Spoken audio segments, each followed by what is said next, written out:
Hi everyone, it's William here with the latest installment of the Grand Duke Dmitri video series. We're in 1938 today, and I would like to thank the new subscribers. That really makes things all worthwhile to realize that people are enjoying this and getting something out of it.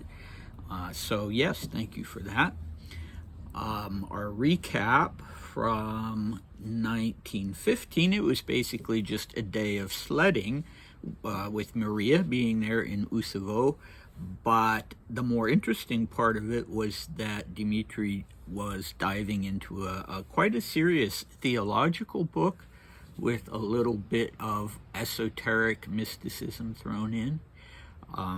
Because that would become a lifelong interest of him, I think it's very cool to see this sort of at the outset, or what seems to be the outset.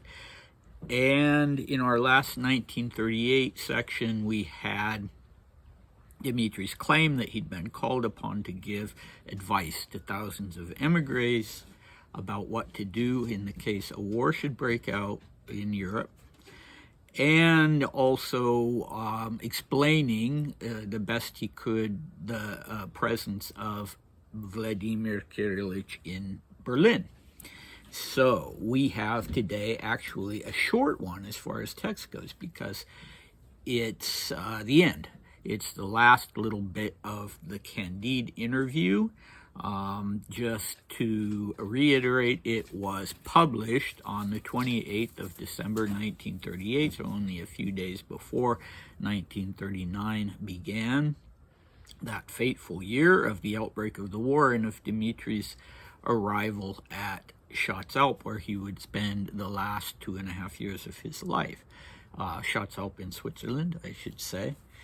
So I maybe could have done this a little bit of this end of the interview with the last Candide video, but I wanted to make sure to give the previous one and this one the attention they deserved.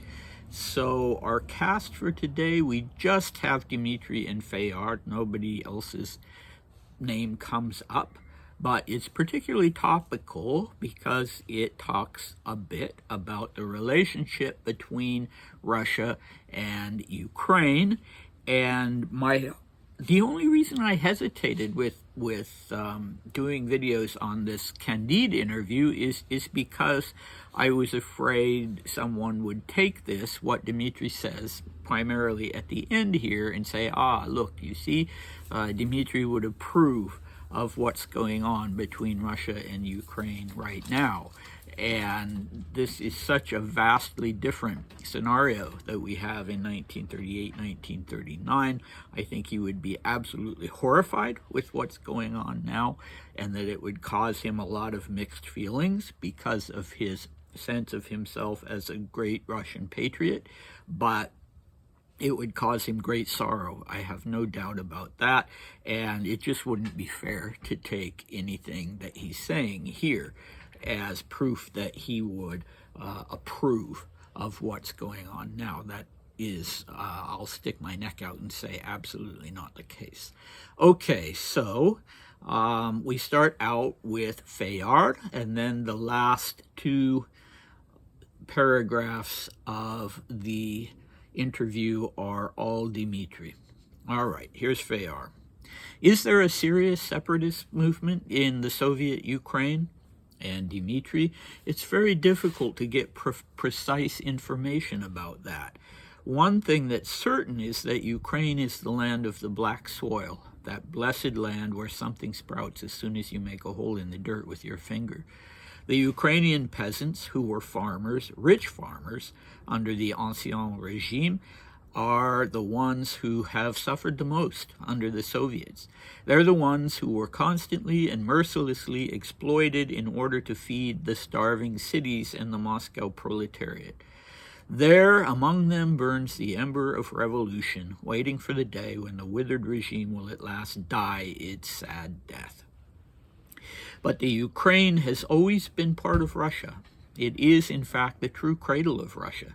Believe me, this isn't a Romanov who's speaking to you, but a Russian. a Russian in the grip of nostalgia after having lived so far from his country for so long. I ask nothing of France, and I acknowledge that an emigre has no right to meddle in the politics of the country that has welcomed him. I say what I believe is right.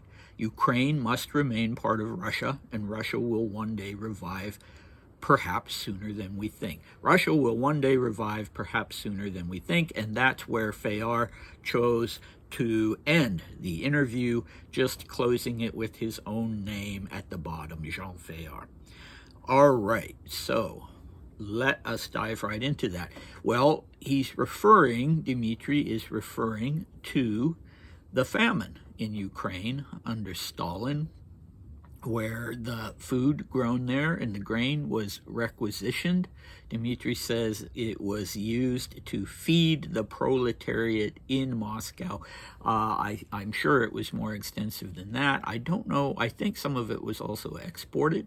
But anyway, the Ukrainians themselves were left to starve. So this took place in 1932, 1933. I don't know how long it took people outside of Russia and Ukraine to realize what was going on. I just don't know. But it was called the Holodomor. So in Ukrainian, the Russian word for famine is golod, and this is Holodomor. I don't know how to pronounce it. Ukrainian is a separate language. It's spelled Holodomor,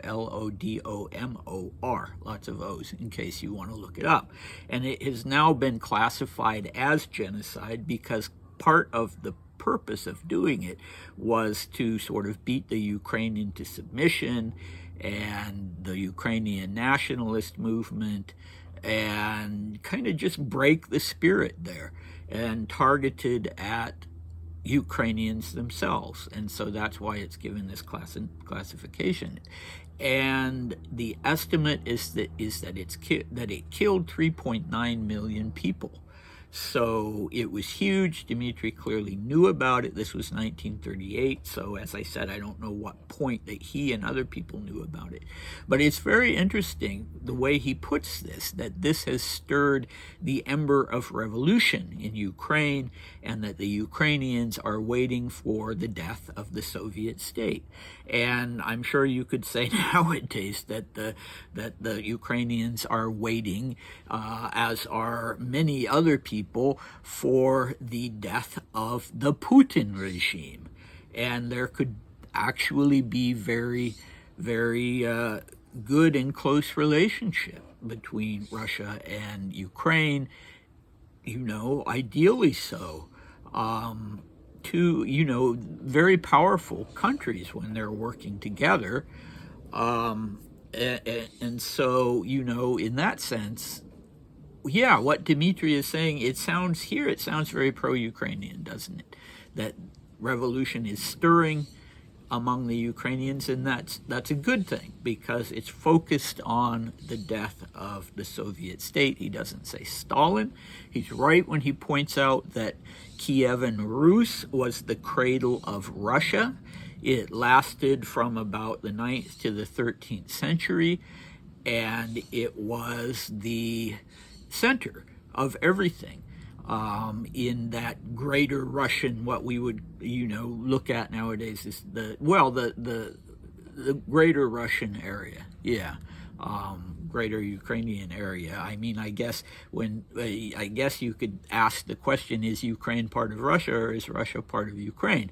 But with the Mongol invasion and infighting and various other things, that state of Kievan Rus collapsed, and the next center ended up being Moscow, with the Grand Duke Veliki Knyaz of Moscow and the beginning of the Rurik dynasty, which was the dynasty before the Romanovs. The Rurik dynasty died out at the end of the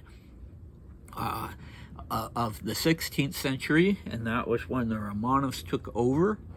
And so, that is all interesting stuff if you want to look any of it up.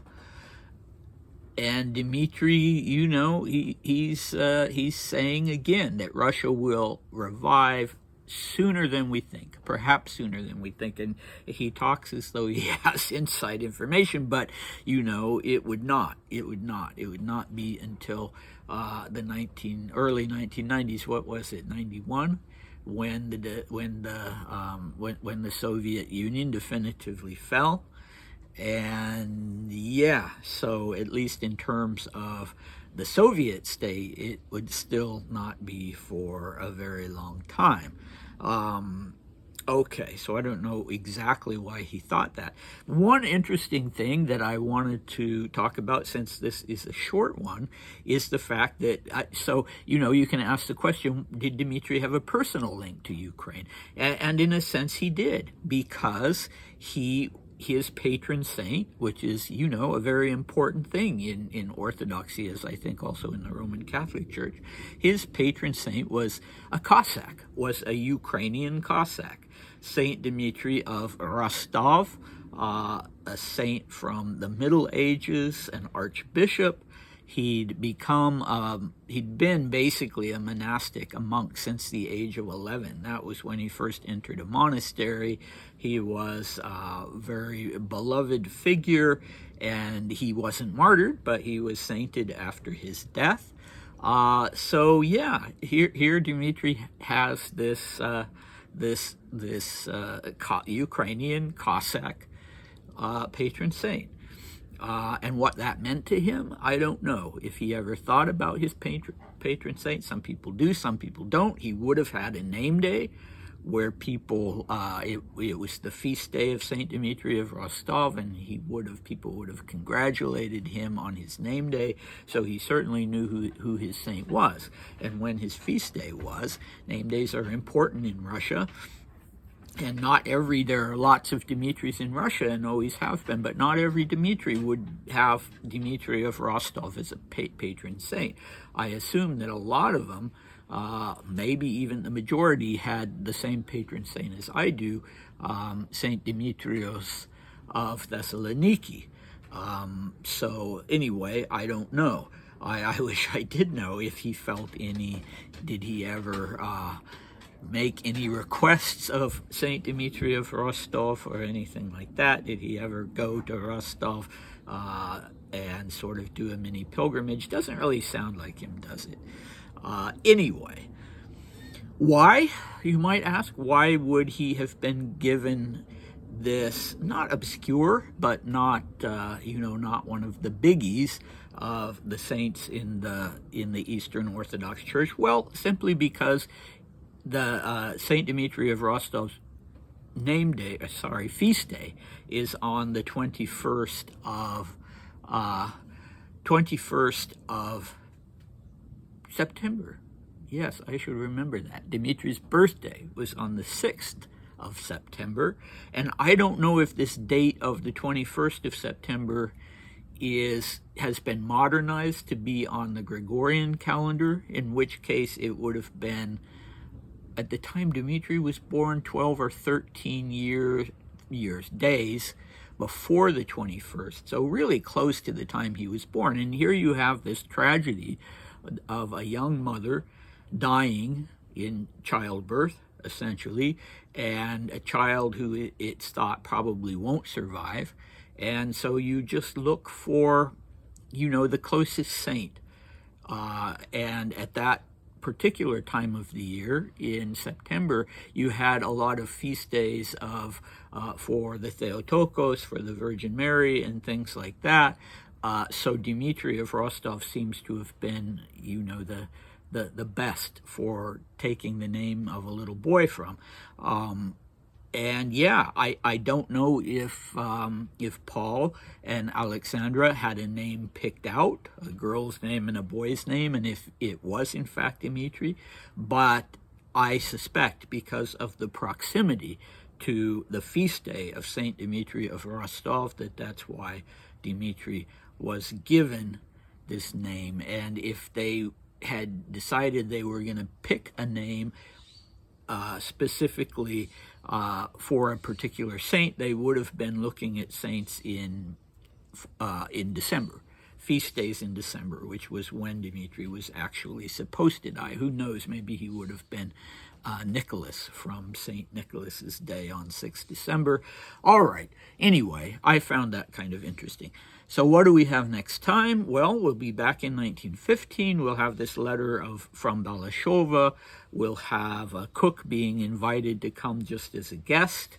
And we will have more about Dmitri's impressions of this book called Super Consciousness. When we return to the 1930s, there are different directions we could go in. We could stop, put on hold the 1930s and 40s for the present while we go back and focus entirely on 1915, and then from there start just going chronologically. Or we could go forward with the Schatzalp diary entries, 1939, 1940. Or what I have in mind, unless I hear otherwise from all of you, is to go back a few years to 1935 and 1936 and go through Dmitri's speeches on behalf of the Young Russia Party. We could start out with one and see how that goes, maybe not break it up into little pieces quite so much as with the Grunwald letter and the Candide interview. But, let me know what you think about that, and I'll see you next time. Bye.